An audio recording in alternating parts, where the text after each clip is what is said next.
I have my phone stuck in the end of a mop, the kind where you can pull the sponge out of the end. And it's, my right arm is over the mop handle. So I wanted to do a close-up, a first-person view.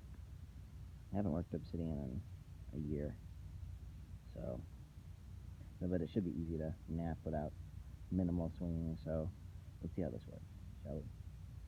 Okay.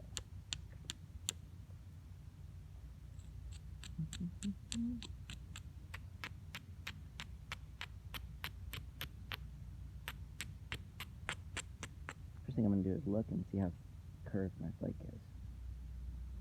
A bit of a droop, so the point is going to be somewhere between here and here. Although this is a little pointy and square, so.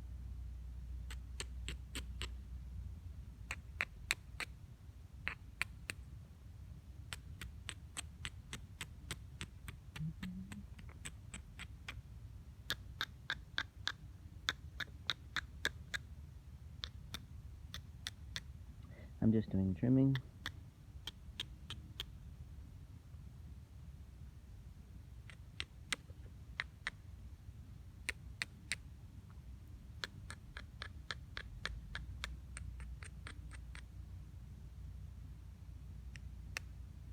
I had to take that little flake off here.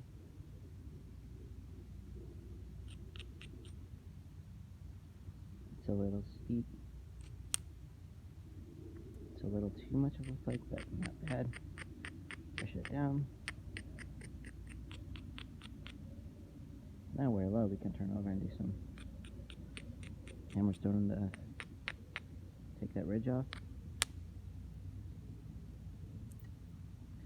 Brush, brush, brush, dull, dull, dull.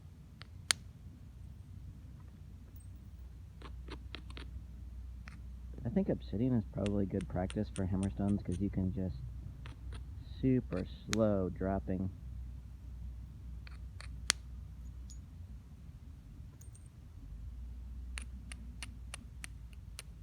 Maybe you can work with really soft hammerstones. So,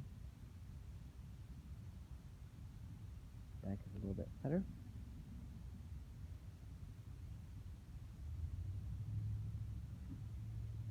Since this edge is a little steeper, I'll probably just do some trimming into here. And I can lose some width. I don't know what I'm going to make. Maybe we'll pressure flake something with a buffalo horn.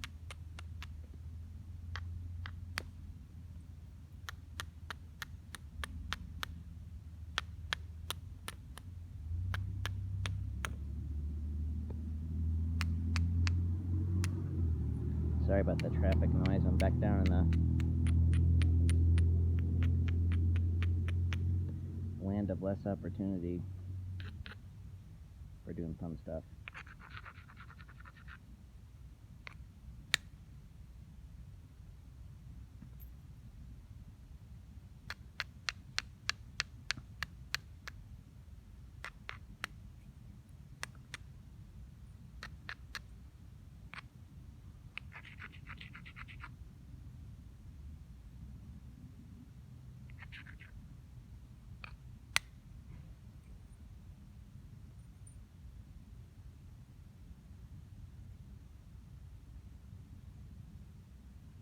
I'm going to let this go till about 8 minutes.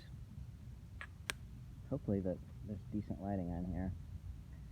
Some people say, well, why are you pinching the edge sometimes and sometimes you're not? If I'm just trimming, you don't need to. But if you want to strengthen the edge, you've abraded but maybe not quite enough. If you pinch the edge together, then as the hammerstone is shattering the platform, the fractural plane will still be held together at the bottom of at the depth of the flake. Right? So you're pinching the edge and that will hold a platform that's collapsing together.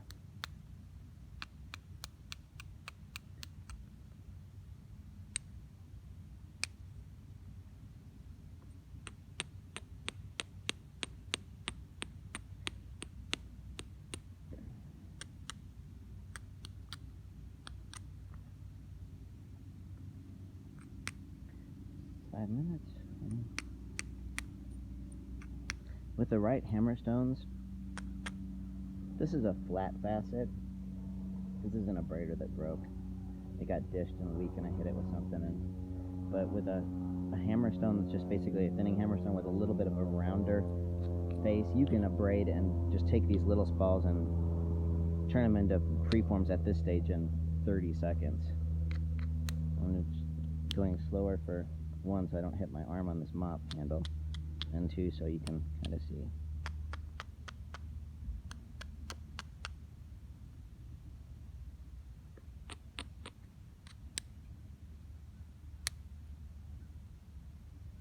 Interline technique.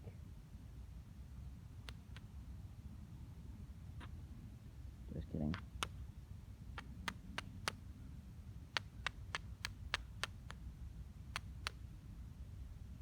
Still a little bit like rocky here. Rocky.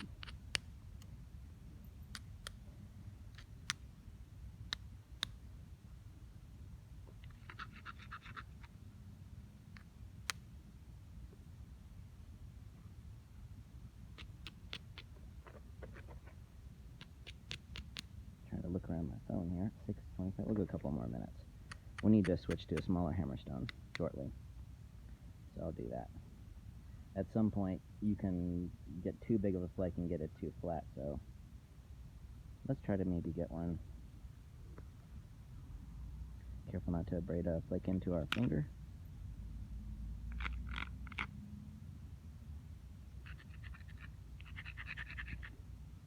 So I'm going to strike right here. I'm going to just go really slow. Oops. There.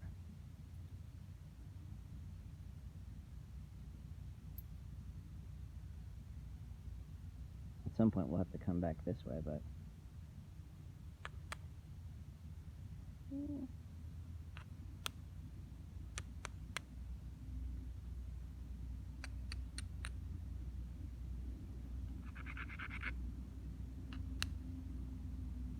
sometimes when you flint knap, you don't need to have a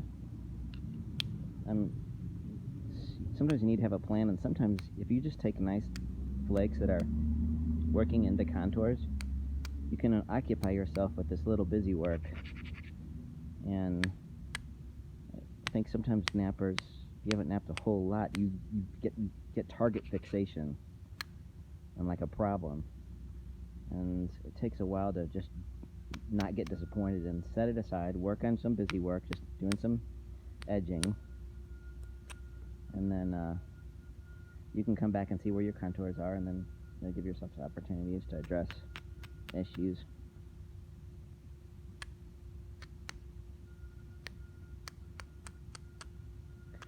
Now we've got some backing up. This is a good time to stop since we have a composter truck backing into an alley or something. Okay. And a part one.